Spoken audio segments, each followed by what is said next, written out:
We'll start with the milkshake that was thrown at him after his campaign launch in Essex.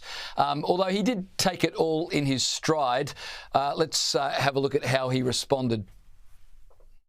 My milkshake brings all the people to the rally. So he's making light of it, and, you know, it's all a bit of a laugh, which says something about Nigel Farage, doesn't it?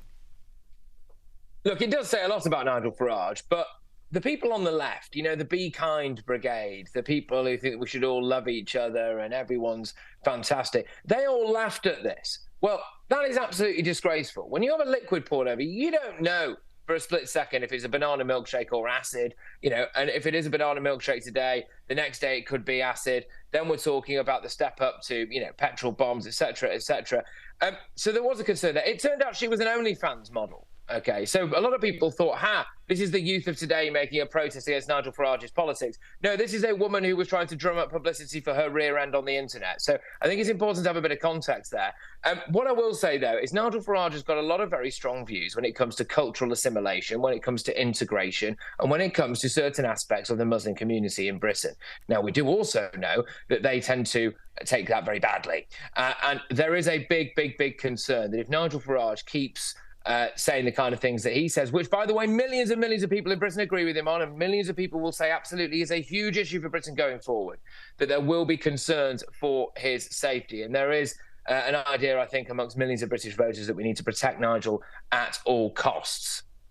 Yeah, well, I mean, there has been cases of politicians having been attacked. Famously, one while he was, it wasn't his electorate office, but he was doing a public meeting when he was attacked. That was just recently, wasn't it?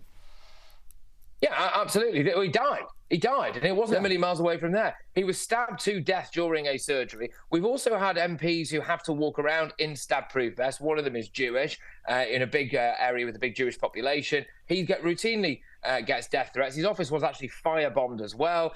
We've had a Labour, so a left-wing MP, an asylum seeker has just been convicted of stalking them because they were saying their claim wasn't being processed quickly enough. Look, this stuff exists. This stuff happens. What really winds me up, though, is every time this stuff happens, people manage to blame it on everything other than Islamism. They go, oh, it's the toxic culture of social media.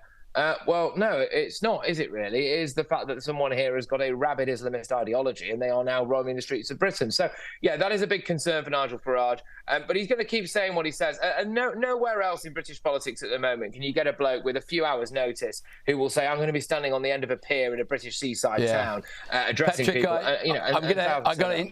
I've got to interrupt you, Patrick. Sorry, I've run out of time, but I really appreciate you joining me.